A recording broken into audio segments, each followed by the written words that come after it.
International community lauds ISRO and India for achieving successful landing of Chandrayaan-3. In Greece, fire still burning out of control in foothills near Athens and Evros region. US FDA approved first respiratory syncytial virus vaccine for use in women during pregnancy to protect baby. Saudi Arabia launches AI-powered program to combat desertification. Russian court imposes 3 million ruble fine on Google for failing to false information about conflict in Ukraine. Ukrainian President Volodymyr Zelensky responds to call by US Senator this week to announce elections in 2024. Zimbabwean President Emerson Mnangagwa re-elected for second and final 5-year term. Pakistan has not made any formal request to join BRICS, says Foreign Ministry spokesperson. Nearly 2 million deaths followed China's abrupt end to COVID restrictions, says new study.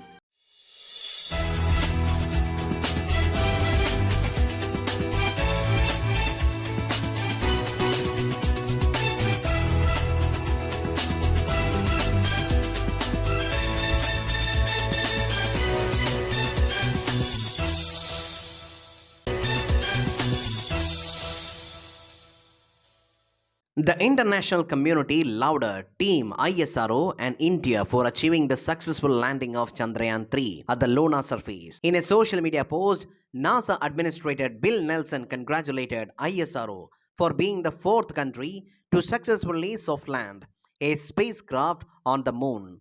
He also expressed his delight to be a partner in it. UK Space Agency also congratulated and said India scripted history. European Space Agency Director lauded India for demonstrating new technologies to achieve its first soft landing on another celestial body. South African President Cyril Ramaphosa said that as a BRICS family, they take immense pride in this occasion and rejoice with India. Nepal Prime Minister also regarded this event as a historic achievement in science and space technology. In Greece, fires are still burning out of control in the foothills near Athens and Evros region, near the border with Turkey. At least 20 people lost their lives in fire-related incidents so far. According to media reports, 18 of those killed are thought to be refugees and migrants who crossed the border recently, hiding in forests north of the city of Alexandroupolis. For 5 days, fires have burned near the city and the west along the coast. The situation on the outskirts of Athens is proving increasingly difficult for firefighters. The Greek officials have called for the evacuation of thousands of people from the big district of Ano, Laodicea, in the northwest of the capital. The United States of America's Food and Drug Administration has approved the first respiratory syncytial virus vaccine for use in women during pregnancy to protect the baby. This vaccine has been developed by Pfizer, and the approval allows the vaccine to be given to women 32 to 36 weeks into pregnancy for prevention of lower respiratory tract infection and severe disease in infants until they are 6 months old. The vaccine developer has said that maternal vaccination could prevent a large number of hospitalization due to RSV. The syncytial virus is said to be a common cause of illness in children, while infants are those at the highest risk for severe disease.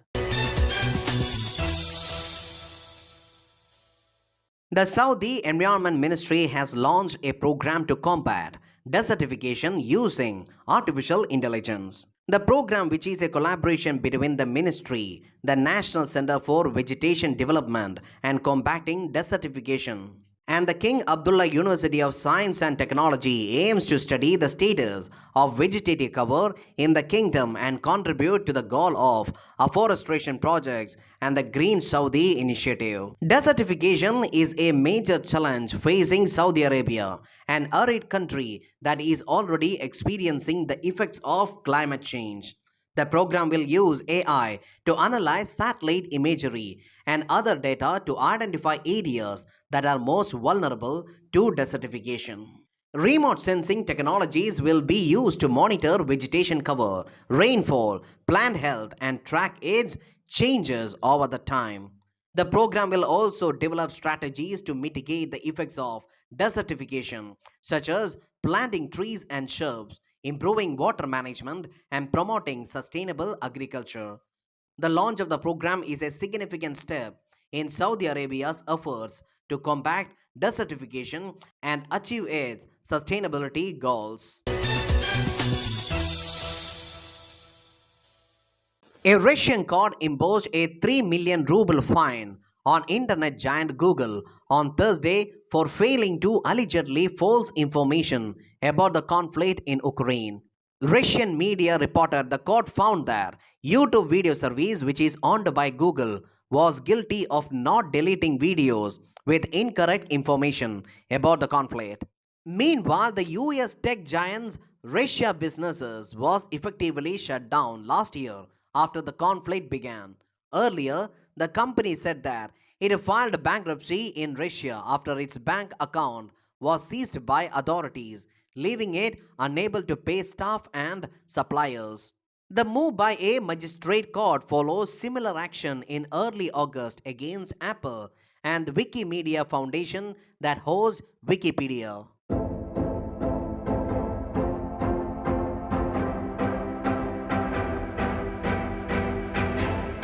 On 24th August 1572, thousands of Protestant Huguenots were massacred in Paris and throughout France by Catholics in what became known as Saint Bartholomew's Day Massacre. On 26 August 1883, one of the most catastrophic volcanic eruptions in recorded history occurred on the Indonesian island of Krakatoa. Explosions were heard 2,000 miles away. Tidal waves 120 feet high killed 36,000 persons on nearby islands, while 5 cubic miles of earth were blasted into air up to a height of 50 miles. Ukrainian President Volodymyr Zelensky, responding to calls by a US senator this week to announce elections in 2024, said that voting could take place during wartime if partners share the cost, legislators' approval, and everyone go to the polls. Elections cannot currently be held in Ukraine under martial law, which is extended every 90 days and is next due to expire on 15th November. According to the Ukraine constitution, parliamentary elections are held the last Sunday in October in the 5th year of authority of parliament, ahead of the presidential polls, which would normally be held in March 2024. Zimbabwean President Emerson Mnangagwa was re-elected for a second and final 5-year term in results announced much earlier than expected. An opposition party spokesperson said within minutes of Mnangagwa being declared the winner that they would reject the result as hastily assembled without proper verification. Mnangagwa's victory meant ZANU-PF party retained the governmental leadership it has held for all 43 years of Zimbabwe's history since the nation was renamed following independence from white minority rule in 1980. The South African nation of 16 million has a history of election irregularities, and such tactics helped Robert Mugabe, a liberation leader turned autocrat, maintain power for nearly 4 decades. Pakistan's foreign ministry spokesperson said that the country has not made any formal recourse to join BRICS. According to a press release by the Ministry of Foreign Affairs, minister said that country will examine the latest developments and make a decision about its future engagement with BRICS. She said Pakistan is also an important developing country that has made many important contributions to promote peace, solidarity, and cooperation among countries of South. On India's Chandrayaan-3 mission, the Pakistan Foreign Ministry spokesperson said It is a great scientific achievement for which ISRO scientists deserve appreciations. BRICS group of nations on Thursday decided to include 6 new members: Argentina, Ethiopia, Egypt, Iran, Saudi Arabia, and the UAE. The new membership will be effective from the 1st of January 2024. Leaders from Brazil, Russia, India, China, and South Africa supported the expansion of the grouping, the first such expansion since 2010 when South Africa was inducted into the group. A new US study says that China's decisions to abruptly call off its restriction regime for COVID 19 could have led to nearly 2 million excess deaths in just 2 months that followed. The study has been done by the federally funded Fred Hutchinson Cancer Center in Seattle. A sample of mortality data for the report was taken from some universities in China and internet searches. It found that between December 2022 and January 2023, an estimated 1.87 million excess deaths occurred from all causes among people above 30. The trend was observed in all provinces in mainland China.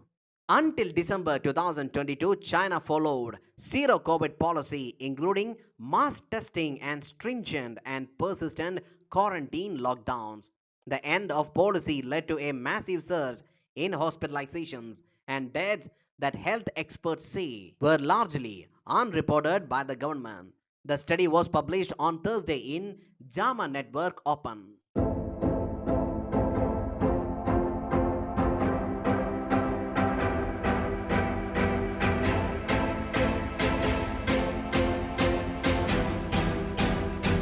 The Wright brothers, Orville Wright and Wilbur Wright, were American aviation pioneers generally credited with inventing, building, and flying the world's first successful motor-operated airplane. They made the first controlled, sustained flight of a powered, heavier-than-air aircraft with the Wright Flyer on December 17, 1903, 4 miles south of Kitty Hawk, North Carolina, at what is now known as Kill Devil Hills.